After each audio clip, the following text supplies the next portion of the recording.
जय हिंद बच्चों, आप सभी का अपने यूट्यूब चैनल नमो भारत गणित में हार्दिक स्वागत और अभिनंदन करता हूं। बच्चों, आज की क्लास में लेकर आए हैं कक्षा 12 एनसीईआरटी गणित अध्याय 1 संबंध और फलन से प्रश्नावली 1.1 के उदाहरण नंबर 4। इसके पिछले क्लास में उदाहरण नंबर 3 तक हमने पूरा कंप्लीट कर लिए थे, तो आज की क्लास में हम उदाहरण नंबर 4 देखेंगे। तो आइए देखते हैं उदाहरण नंबर 4 क्या है। ये यहाँ पर उदाहरण नंबर 4 क्या कर रहा है कि सिद्ध कीजिए कि समतुल्य समुच्चय 1, 2, 3 में आर संबंधित है। किस प्रकार के संबंधित हैं? इनके अनेक क्रमित युग्म दे रखे हैं।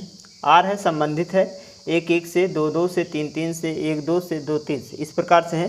कह रहा है कि द्वारा प्रदान संबंध स्वतुल्य है, परंतु ना तो सम्मित है और ना ही संक्रमक है।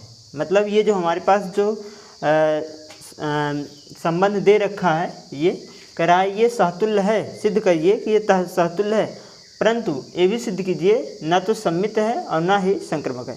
तो इस प्रकार के प्रश्न बहुत सिंपल हैं। क्यों? क्योंकि ये जो हमको लिखा है आर, ये रोस्टर विधि में लिखा है। जो हमारे पास संबंध लिखा गया है वो रोस्टर विधि में लिखा गया है, तो रोस्टर विधि तो लिखना आसान होता है। ठीक है, आइए देखिए।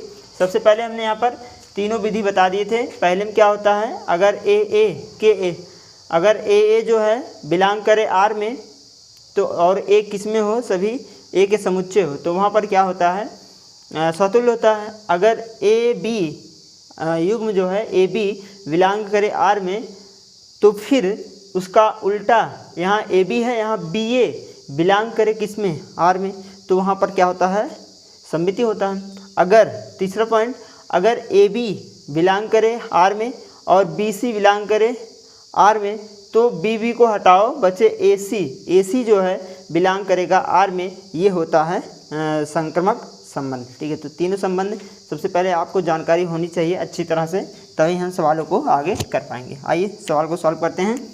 यहाँ पर देखिए, सबसे पहले हमको जो दे रखा है, क्या दे रखा है, आर की वैल्यू, जो संबंध दे रखा है वो संबंध कैसा है, 1, है, फिर कामा 2, है, फिर कामा 3, है, फिर इसके बाद 1, 2 है, फिर इसके बाद 2, 3 है। इस प्रकार का ये रिलेशन दे रखा। अब आइए सबसे पहले हम सहतुल्य चेक कर लेते हैं कि यह सहतुल्य है कि नहीं है। पहले हम लिखेंगे स्वतुल्य। ठीक है ना, स्वतुल्य के लिए सबसे पहले हम यहाँ पर चेक करेंगे कि यह सहतुल्य है कि नहीं।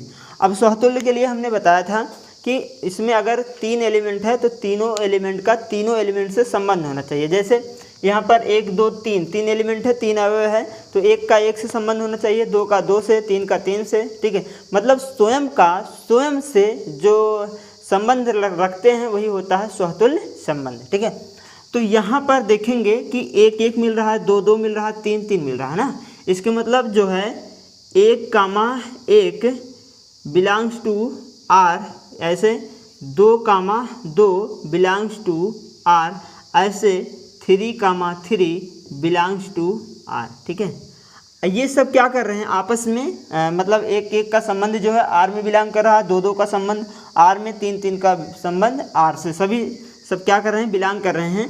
तो हम कह सकते हैं कि अतः यह कैसा है, आर कैसा है, स्वतुल्य संबंध है। कैसा है, स्वतुल्य संबंध है।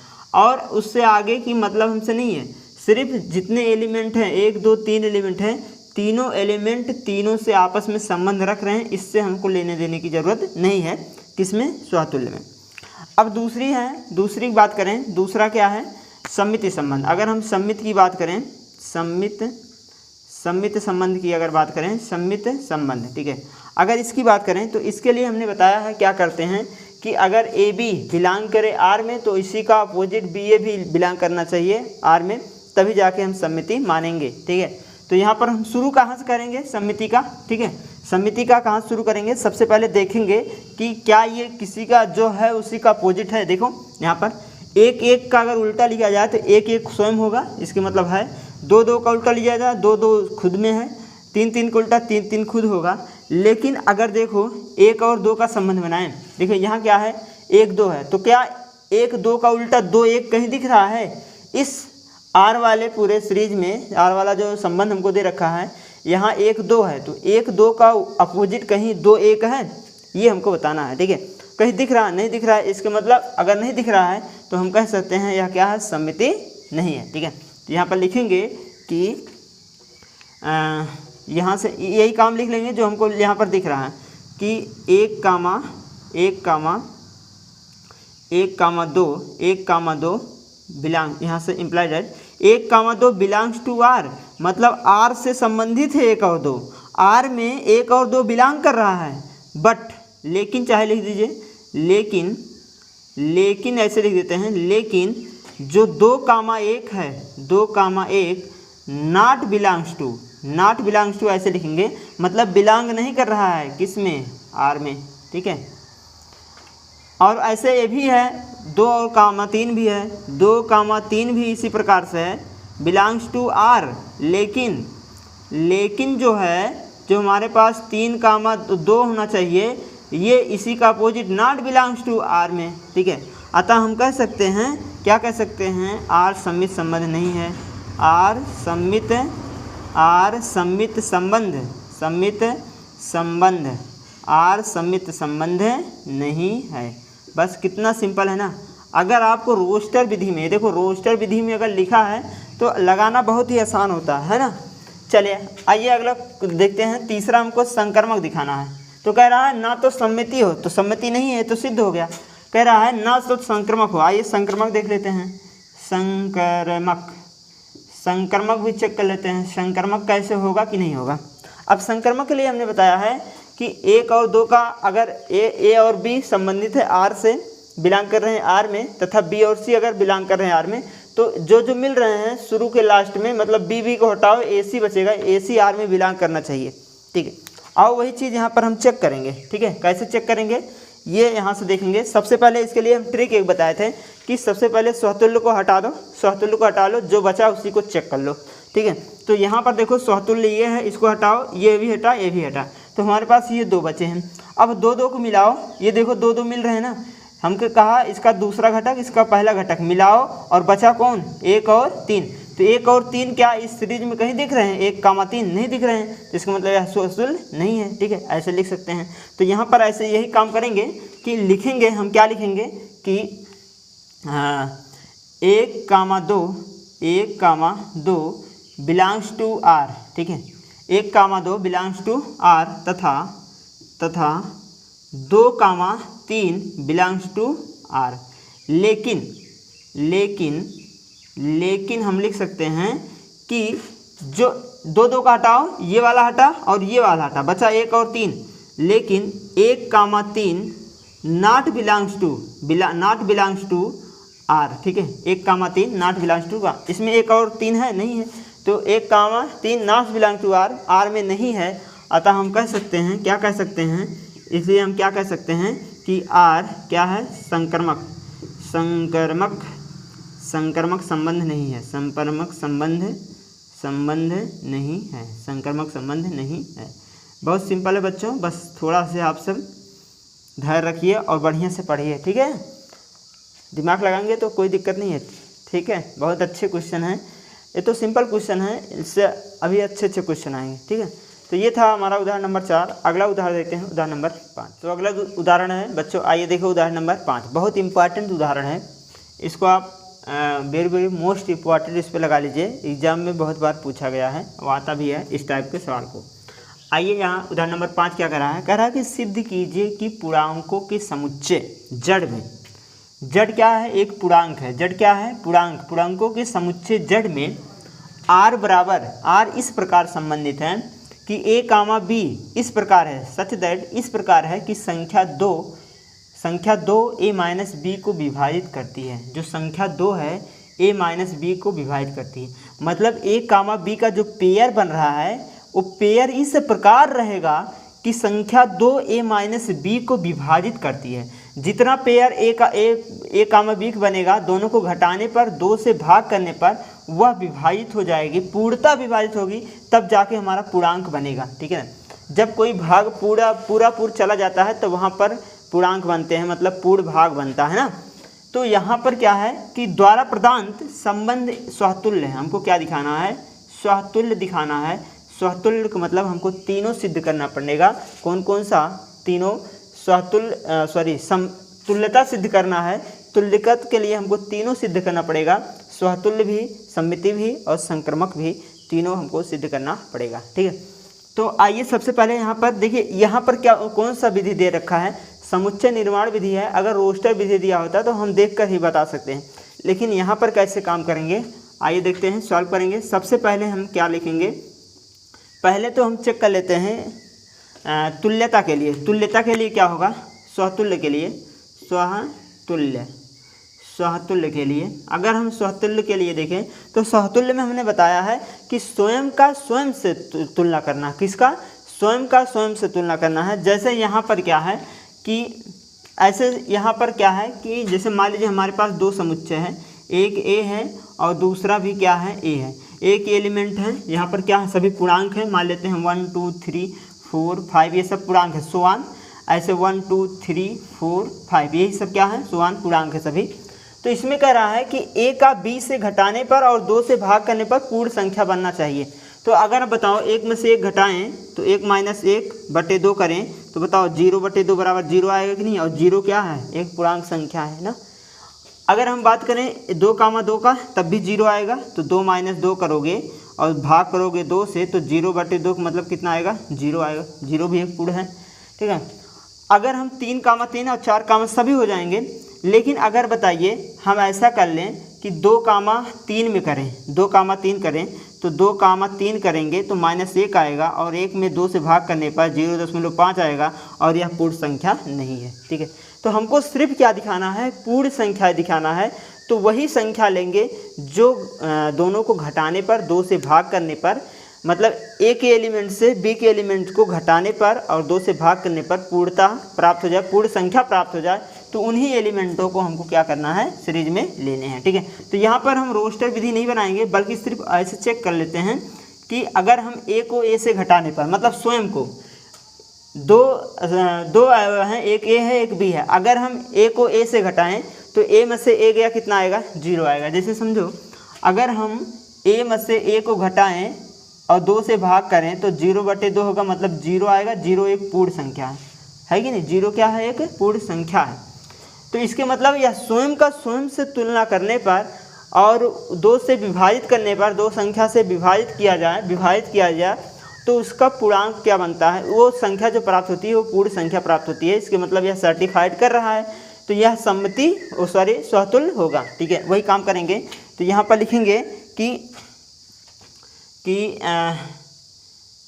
स्वयं का, ऐसे पहले यही तो दिखा देते हैं, चूँकि करके लिख लेते हैं, चूँकि a - a/2 बराबर 0/2 = 0। ठीक है, और 0 क्या है? एक पूर्ण संख्या है। ठीक है, इसके मतलब कह सकते हैं कि implied that a, belongs to R, a belongs to R। और जो a है, जो हमारे पास a है, a जो फॉर ऑल a है वो किस में रहेगा? जड़ में। किस में रहेगा? जड़ के हैं। ये सब एक किसके हैं? एक एलिमेंट है ना, जड़ के। ठीक है, अब यहाँ पर हम कह सकते हैं कि अतः R स्वतुल्य है, स्वतुल्य। अतः R क्या है? स्वतुल्य। अतः R क्या है? स्वतुल्य संबंध है, स्वतुल्य संबंध है। ठीक, अब ये जो है क्या है? पूर्ण संख्या है, और ए भी क्या है? एक पूर्ण संख्याएं हैं। ठीक है, आर भी लिख सकते हैं यहाँ, कोई दिक्कत नहीं होगा। चलिए, ये तो हो गया स्वतुल्य के लिए। अब हम बात करें सममिति के लिए। स्वतुल्य समझ में आ गया होगा, बढ़िया सिंपल है, इसमें कुछ नहीं करना है, स्वयं का स्वयं से तुलना करा दीजिए बस। अगर नियम सर्टिफाइड कर रहा है तो है, नहीं तो नहीं है। सम्मित। अब सम्मित की बात करेंगे। सम्मित की अगर बात करें तो सम्मित के लिए हमने बताया है कि अगर अगर ए, बी बिलोंग करे आर में और बी, ए बिलोंग करे आर में, तब तो सम्मिति होता है। तो वही यहाँ पर सर्टिफाइड करेंगे। इसको लेंगे कहाँ से? जो हमको दे रखा है वहीं से शुरू करते हैं। सम्मिति के लिए जो दे रखा है वहीं से शुरू करते हैं। दिया क्या है कि ए, बी बिलोंग्स टू आर। किस में है? आर में है। इसका कहने का अर्थ क्या है? इसका कहने का मतलब ये है कि संख्या 2a - b को विभाजित करता है। संख्या संख्या 2 a माइनस b को विभाजित करता है। ठीक है, क्लियर हुआ ये बात। ये कह रहा है a माइनस बी किस में है, r में है। तो a माइनस बी किस में उपस्थित है, r में उपस्थित है, इसलिए संख्या 2 a माइनस बी को विभाजित करता है। क्यों? क्योंकि कहने का अर्थ ये है, कह रहा अगर a माइनस बी r में उपस्थित है तो इस प्रकार होगा कि 2 जो है a माइनस बी को विभाजित करेगा। ठीक है, तो ये करता है। 2 जो है a माइनस बी को अगर विभाजित कर रहा है तो क्या b माइनस a को 2 विभाजित करेगा? इसके लिए कैसे चेक करेंगे? हम यहाँ पर मान लेते हैं कि माना हमने क्या माना कि a, ऐसे मान लेते हैं कि माना जो है a माइनस बी बटे 2 को विभाजित करने पर एक k आता है, और k क्या है, बिलोंग्स टू r में। क्यों? k जो है बिलोंग करेगा किस में, r में, क्योंकि k एक पूर्णांक संख्याएं हैं।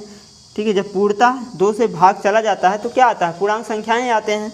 तो k क्या है, एक पूर्णांक संख्या। हमने मान लिया कि a माइनस बी को 2 से जैसे हमने भाग किया तो प्राप्त होता है क्या, k। ठीक है, अब इसी में अगर हम माइनस कॉमन निकाल लें, ध्यान से समझेंगे सवाल को, अगर हम माइनस कॉमन निकाल लें तो बताओ b माइनस ए हो जाएगा कि नहीं, b माइनस ए हो जाएगा कि नहीं, और बटे 2 बराबर k। ठीक है, अगर हम माइनस को इधर भेज दें, यहाँ देख लेंगे, अगर हम माइनस को इधर भेज दें तो हमारे पास हो जाएगा b माइनस ए बटे 2 बराबर माइनस k। ठीक है, अब माइनस k जो है, ए भी जो माइनस k है वो किस में बिलोंग करेगा, जड़ में, क्योंकि माइनस k भी तो पूर्ण संख्याएं होती हैं। जब संख्या रेखा पर दर्शाया जाता है तो 0 से बाएं पे पूर्ण संख्याएं माइनस में, और 0 से दाएं ओर पूर्ण संख्याएं प्लस में होती हैं। तो सभी पूर्ण संख्याएं हैं, चाहे माइनस में आए चाहे प्लस में आए। ठीक है, तो इसके मतलब यहाँ पर देखो, जब a कामा b एलिमेंट थे r के, मतलब समुच्चय a कामा b बिलोंग कर रहे थे r में, तो संख्या 2 जो है a माइनस बी को विभाजित करता था। लेकिन हमने यहाँ क्या दिखाया कि a माइनस बी को b माइनस ए को अगर 2 विभाजित कर रहा है तो b पूर्ण संख्याएं आ रहा है। इसके मतलब b कामा a जो है वो भी बिलोंग करेगा r में। तो यहाँ से लिख सकते हैं, अतः b कामा a बिलोंग करेगा किस में, r में, तब जाके r क्या हो जाएगा, सममिति संबंध होगा। क्या होगा, सममित। r कैसा है, सममित संबंध है। कैसा है, सममित संबंध है। ठीक है, तो क्लियर हो गया हुआ है ये बात। ठीक है, यहीं से पकड़ेंगे, हमको क्या दे रखा है, a कामा b क्या है, बिलोंग कर रहा है किस में, r में है। अगर बिलोंग कर रहा है तभी जाकर संख्या 2 a माइनस बी को विभाजित करता है। ठीक है, ये तो पहला स्टेप हो गया। हमने अब इसी को उल्टा दिखाना है, b कामा a, क्योंकि यहाँ पर कुछ परिभाषा यही कहता है, अगर a कामा b r में बिलोंग कर रहा है तो b कामा a भी r में बिलोंग करना चाहिए। तो इसका अपोजिट करने के लिए हमने क्या किया कि माना a माइनस बी बटे 2, मतलब 2 से भाग करने पर k आता है। ठीक है, तो इसमें अगर माइनस कॉमन निकाल लें तो b माइनस ए बन जाएगा, और इसको भाग करने पर k आएगा। ठीक है, अगर a माइनस बी को 2 विभाजित कर रहा है तो a कामा b r में उपस्थित होगा।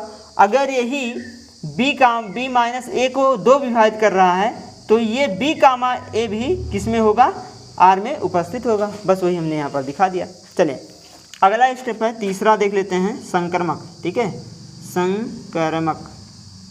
संक्रमक देख लेते हैं।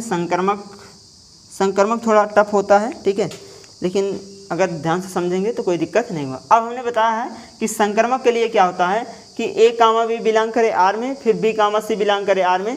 तो b को हटाओ, इसका पहला दूसरा घटक, इसका पहला घटक हटाओ, इसका पहला घटक और इसका दूसरा घटक देखिए, अगर r में बिलोंग कर रहा है तो वह संक्रमक संबंध है, नहीं तो नहीं है। तो वही काम यहाँ पर भी करेंगे कि सबसे पहले यहीं से चर्चा करेंगे जो हमको दे रखा है। ठीक है, तो यहाँ पर लिखेंगे कि जो है a comma b belongs to r तथा b comma c belongs to r। ठीक है, अब इसी का हम क्या करेंगे, इसका अर्थ, इसका कहने का क्या मतलब है, अगर a कामा b बिलोंग कर रहा आर में तो a माइनस बी संख्या 2 को विभाजित करेगा, ठीक है। तो a माइनस बी संख्या लिख लेते हैं पहले ऐसे, संख्या 2 a comma b, a minus B को क्या करेगा, विभाजित करेगा, ठीक है।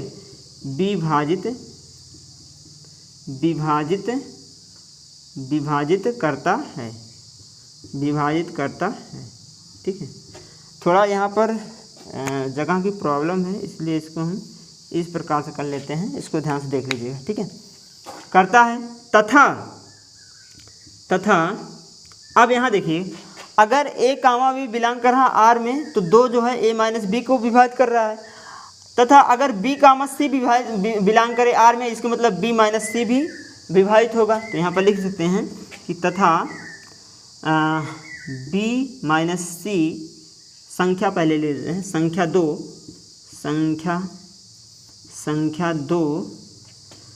2 जो है कौन, b माइनस सी को विभाजित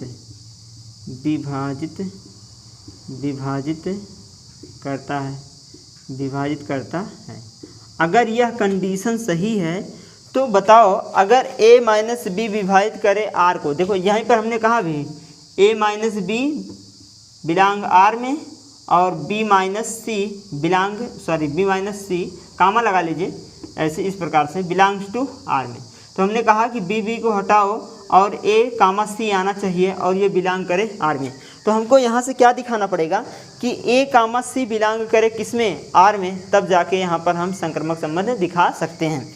तो इसके लिए हम क्या करेंगे कि यहाँ पर हमने मान लिया कि क्या माना कि a माइनस बी को भाग करने पर, 2 से भाग करने पर आता है k1, तथा इसको डाल देते हैं हम समीकरण नंबर 1, ठीक है।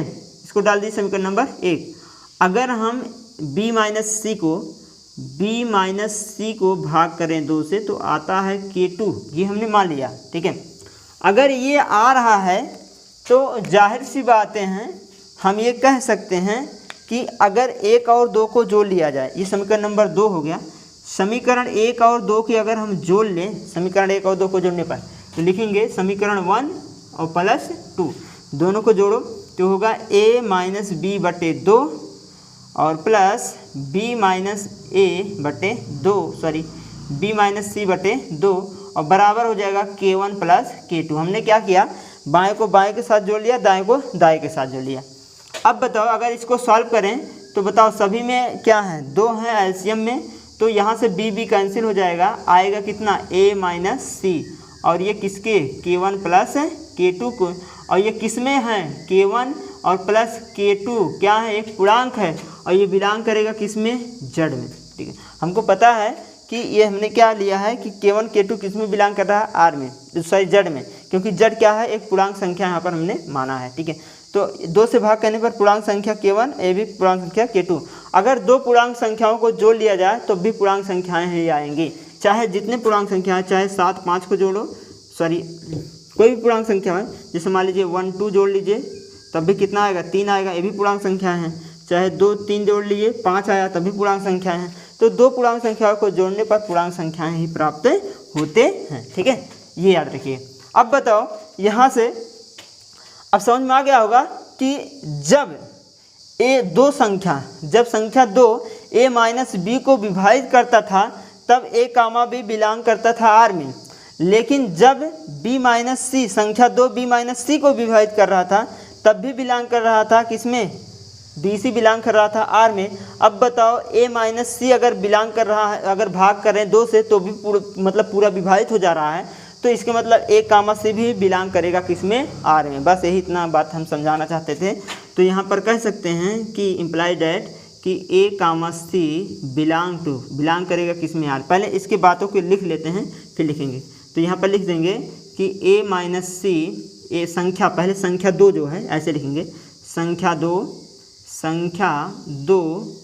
2 जो है a माइनस सी को क्या करेगा, विभाजित लिख लीजिएगा, विभाजित करता है।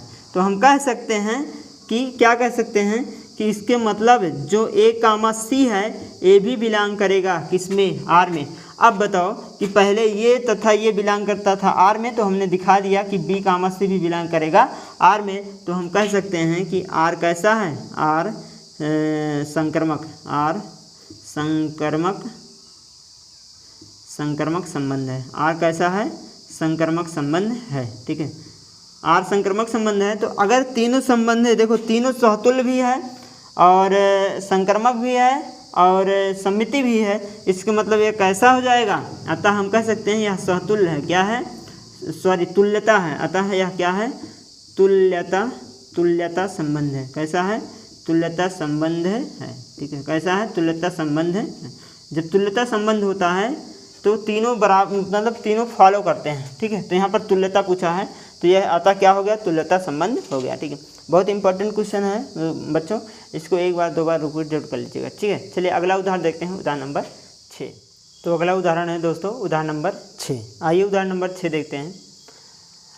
उदाहरण नंबर 6 आपको देखने में थोड़ा बड़ा क्वेश्चन लग रहा होगा, लेकिन ऐसा कुछ नहीं है, बहुत सिंपल क्वेश्चन है। ठीक है, बड़ा दिख रहा है देखने में क्योंकि क्वेश्चन बड़ा है थोड़ा से, और तो कोई प्रॉब्लम नहीं है क्वेश्चन में, बहुत ही सिंपल क्वेश्चन है। आइए देखिए क्या कह रहा है। कह रहा मान लीजिए कि समुच्चय ए 1 2 3 4 5 6 7 में आर ए कामा बी इस प्रकार है कि ए तथा बी दोनों ही या तो विषम है या दोनों ही सम है।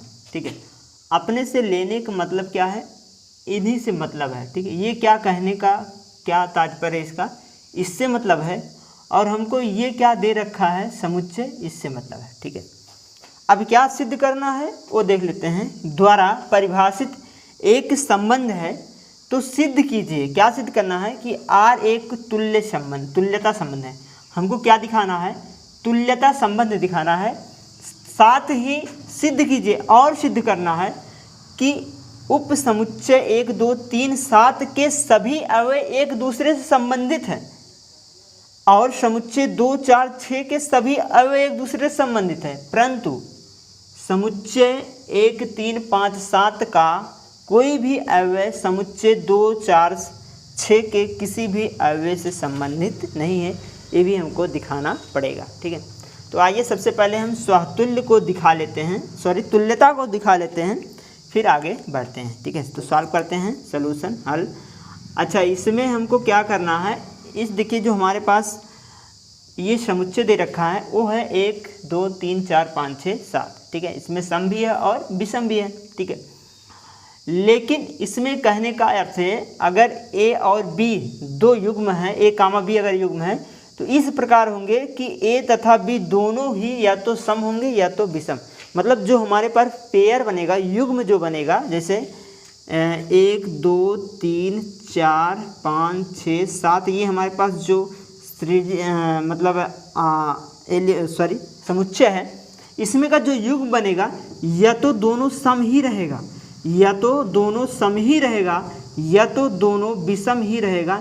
इस प्रकार के युग्म बनेंगे। ठीक है, कहने का तात्पर्य यही है कि इसका युग्म किस प्रकार का बनेगा, इस प्रकार से, या तो सम दोनों रहेंगे या तो दोनों विषम रहेंगे। ठीक है, अच्छा अगर हम बात करें कोई भी एक अवयव ले लें तो कोई भी अवयव इसमें स्वयं के या तो सम हो सकता है या तो विषम हो सकता है। ठीक है, जैसे अगर हम बात करें 3 स्वयं में सम विषम है कि नहीं है, तो इसका मतलब कोई भी अवयव स्वयं में या तो सम हो सकता है या तो विषम हो सकता है। तो यहाँ पर कुछ चर्चाएं वही कर लेंगे कि ए जो है, ए का प्रदंत जो होता है, ए का प्रदंत मतलब जो ए का समुच्चय है, कोई अवयव जो अवयव है, कोई अवयव क्या हो सकता है, ए मान लेते कोई अवयव ए या तो सम होगा या तो विषम होगा, जाहिर सी बात है, या तो सम होगा या विषम होगा, ठीक है, स्वयं का कोई भी अवयव ले लीजिए, स्वयं का सम ही होगा या तो विषम होगा। तो हम कह सकते हैं इम्प्लाई डैट कि ए कामा ए जो है ये बिलोंग करेगा किस में, आर में। ठीक है, अतः जो आर है कैसा है, स्वतुल्य है। कैसा है, स्वतुल्य संबंध है। आर कैसा है, स्वतुल्य संबंध है। ठीक है, तो क्लियर हो गया होगा ये बात। ये तो पहला था, यहाँ पर पहला तो स्वतुल्य सिद्ध हो गया। ठीक है, अब हम सिद्ध करेंगे दूसरा क्या है, सम्मिति सिद्ध करेंगे। अब सम्मिति के लिए कहाँ से शुरू करेंगे, जो हमको दे रखा है। कई बार बताया है कि सम्मिति के लिए यहीं से शुरू करो। क्या, यदि ए कामा बी किस में है, आर में है, उपस्थित हैं, आर हैं, बिलोंग में आर कर रहे हैं। ठीक है, आर में बिलोंग कर रहे हैं। इसका कहने का अर्थ क्या है, अर्थ लिख लीजिए। एक कह रहा है कि ए तथा बी दोनों या तो सम होंगे और दोनों या तो विषम होंगे। ठीक है, तो यहाँ पर लिख सकते हैं कि ए तथा बी, ठीक है, दोनों ही या सम होगा या विषम होगा। ठीक है, यहाँ से लिख लेते हैं, या विषम होगा। ठीक है, कहने का अर्थ यही है। हमने थोड़ा शॉर्टकट में लिख लिया, ये इतना बड़ा करके लिखा है। या तो सम, दोनों ही या सम होगा या विषम होगा। ठीक है, अगर दोनों, इसका कहने का अर्थ यही है, अगर ए कामा बी बिलोंग कर रहा आर में, तो ए तथा बी दोनों या तो सम होंगे या तो विषम होंगे। अब ये बताओ, अगर ए तथा बी दोनों या तो सम या विषम हो सकते हैं, तो क्या बी तथा ए दोनों सम या विषम नहीं हो सकते हैं? समझो, जिसे हम कह रहे हैं ए तथा बी दोनों या तो सम हो सकते हैं या तो विषम हो सकते हैं, तो क्या बी और ए दोनों सम या विषम नहीं हो सकते? हो सकते हैं। ठीक है, जैसे अगर हम कह दें कि 2 और 3 ये सम है, ये विषम है, तो ये 3 कामा 2 ये विषम सम नहीं हो सकता? हो सकता। ठीक है, कहने का तात्पर्य यही है। चलिए लिख लेते हैं इसको।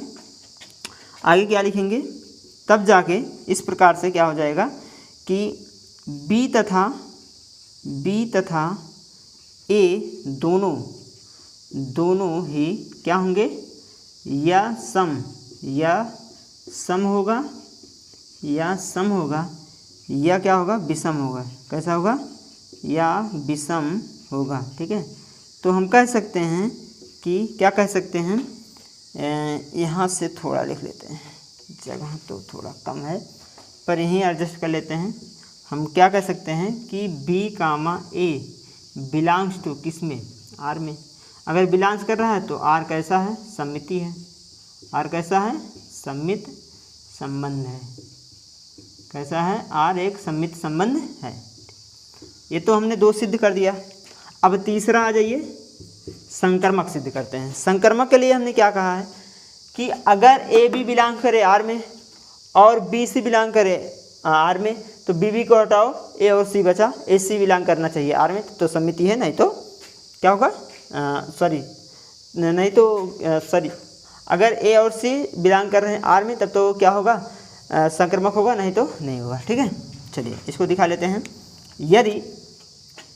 यदि ए कामा बी बिलोंग्स टू आर में, अगर ए कामा बी बिलोंग कर रहा आर में, तथा बी कामा सी बिलोंग करे आर में। ठीक है, तो हमको क्या लाना है, ए कामा सी बिलोंग करने आर में, ये हमको लाना है। ठीक है, तो पहले इसका अर्थ लिख लो। ये क्या कह रहा है कि ए तथा बी दोनों ही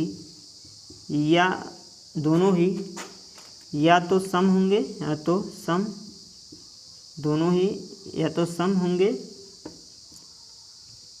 या तो सम होगा या विषम होगा। ठीक है, तथा किसके लिए है, ये वाला अलग अलग है दोनों, है ना। तथा ऐसे इसको लिखेंगे, बी कामा सी, बी तथा सी लिखेंगे। बी तथा सी दोनों ही या तो सम होगा या विषम होगा। बस यही करना है, ठीक है। अब इतने के बाद आगे देखो क्या करना है। आगे यहाँ देख लेते हैं। अगर एक तथा बी दोनों सम या विषम हो सकते हैं और बी तथा सी दोनों सम या विषम हो सकते हैं, तो क्या ए और सी सम या विषम नहीं हो सकते हैं? देखो जैसे हमने कहा ए कामा बी मतलब और बी कामा सी ये है, तो ए बी क्या है? सम या विषम हो सकते हैं। तो बी और सी सम या विषम हो सकते हैं, तो क्या बी इससे संबंधित है सी से, तो सी भी ए से संबंधित होकर सम या विषम बना सकते हैं। ये क्लियर है, ठीक है, ये बात सही है। तो यहाँ पर हम कह सकते हैं कि इम्प्लाई डैट कि ए कामा सी, ए तथा सी ऐसे लिखेंगे, ए तथा सी दोनों ही या तो सम होगा या विषम होगा, ठीक है, ये हो जाएगा। अब हम कह सकते हैं कि ए कामा सी बिलोंग करेगा किस में? आर में। क्यों? क्योंकि जब बी कामा ए बिलोंग कर रहा था आर में, ठीक, सॉरी यहाँ जब बी कामा ए बिलोंग कर रहा था आर में, तो हम कहे थे कि ए तथा बी दोनों या तो सम होगा या तो विषम होगा। और बी कामा सी जब बिलोंग करे आर में, तो भी हम कह सकते हैं कि बी तथा सी या तो सम हो गया तो विषम होगा। तो अगर ए तथा सी दोनों बिलोंग कर रहे हैं, दोनों सम या विषम हो सकते हैं, तो ए कामा सी आर में नहीं बिलोंग करेगा। तो यहाँ से लिख सकते हैं। अब तो कह सकते हैं कि अतः आर कैसा है? संक्रमक है। आर कैसा है? संक्रमक संबंध है, क्योंकि हमने ये चीज़ें दिखा दिया है ना, कैसा? आर संक्रमक संबंध है। अब इम्प्लाइड हम लिख सकते हैं अतः तो यह आर कैसा है? तुल्यता संबंध है। आर कैसा है? तुल्यता संबंध है, क्योंकि इसमें तीनों जब स्पष्ट हो जाए तो वहीं पर तुल्यता संबंध होता है, ठीक। तो इसको लिखने का तरीका ये है, बाकी बड़ा क्वेश्चन है, कोई से मतलब नहीं है, ठीक है। लिखना के तरीके को आप दिमाग में बैठा लीजिए, कैसे इसको हमको लिखना है, बस और कोई दिक्कत नहीं होगा, प्रॉब्लम नहीं है, ठीक है। बहुत अच्छा क्वेश्चन था और बढ़िया जो है, अगर आप नॉलेज रखते हैं लिखने के बारे में तो कोई प्रॉब्लम नहीं होना चाहिए, ठीक है। तो अगला दूसरा स्टेप है जो कि कह रहा है सिद्ध कीजिए कि इसके समुच्चय इस प्रकार के अवयवों को दूसरे से संबंधित है। इसको देख लेते हैं, फिर जगह नहीं है, पहले तो इसको हम मिटा देते हैं, ठीक है।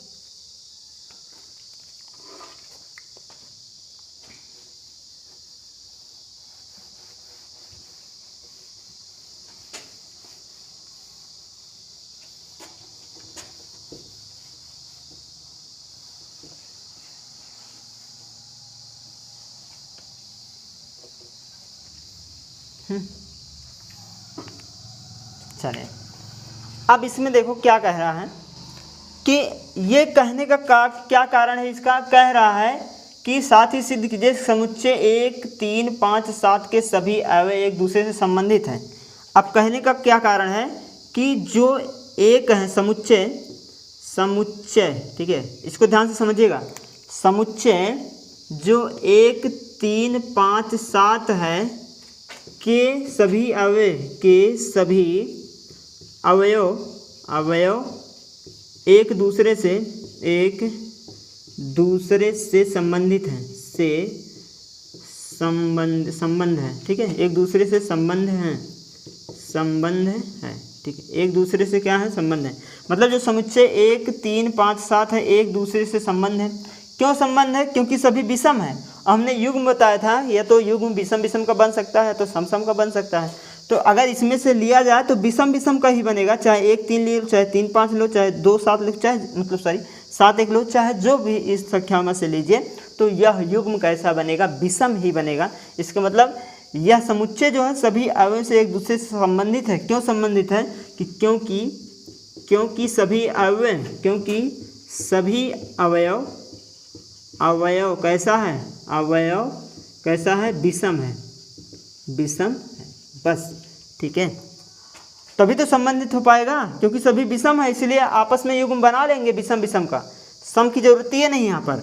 अगर एक भी सम अगर यहाँ पर घुस जाता, एक भी विषम अगर यहाँ पर चला जाता, सम चला जाता, एक भी सम अगर यहाँ पर चला जाता तो वहाँ पर जो होता एक कोई ना कोई पेयर जो बन जाता वो सम और विषम बन जाता है, और जो कि ऐसा नहीं होना चाहिए। ठीक है, ये हो गया। अब अगला स्टेप में देखेंगे कि जो हमारे पास अगला समुच्चय दिया है, जो हमारे पास अगला समुच्चय दिया है, कौन सा समुच्चय? समुच्चय 2 4 2 4 6 के जो सभी अवयव हैं, के सभी अवयव एक दूसरे से संबंधित हैं। क्यों संबंधित हैं? क्योंकि सभी अवयव कैसे हैं? कैसे हैं? सम हैं। सभी अवयव कैसे हैं? सम हैं। ठीक है, तो 2 4 6 आपस में तो संबंध बना ही सकते हैं, क्योंकि सभी कैसे हैं? सम हैं, तो सम का संबंध बन जाएगा। ठीक है, ये कारण है, मतलब अगर विषम विषम है तो विषम का संबंध बना सकते हैं, इसलिए क्या है, इसलिए एक दूसरे से संबंधित हैं। और 2 4 6 ये भी एक दूसरे से संबंधित है। क्यों? क्योंकि इसमें सम है। अगर इसमें भी एक कोई विषम घुस जाता तो इसका भी जो पेयर क्या होता अलग हो जाता। ठीक है, कोई विषम और सम बन जाता तो वैसा नहीं होना चाहिए। ठीक है, ऐसे कह सकते हैं ना। चलिए, अब इसके बाद कह रहा है कि परंतु हमको क्या करना है, कह रहा है परंतु उप समुच्चय ये का कोई भी उप समुच्चय इतना, मतलब 2 4 6 के किसी भी अवयव से संबंधित नहीं है। कैसे होगा? ठीक है, नहीं हो पाएगा, क्योंकि सम और विषम का संबंध कैसे बन पाएगा? नहीं बन पाएगा ना।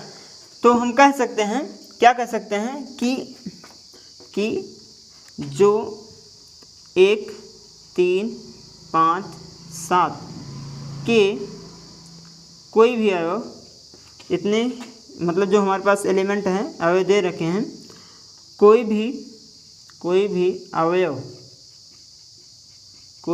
अवयव 2 4 6 से संबंधित नहीं है, से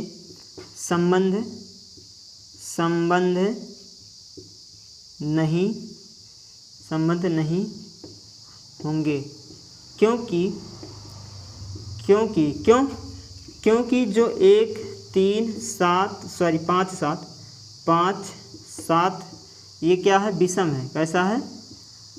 विषम है। तथा 2 4 6 है, एक ऐसा है, सम है।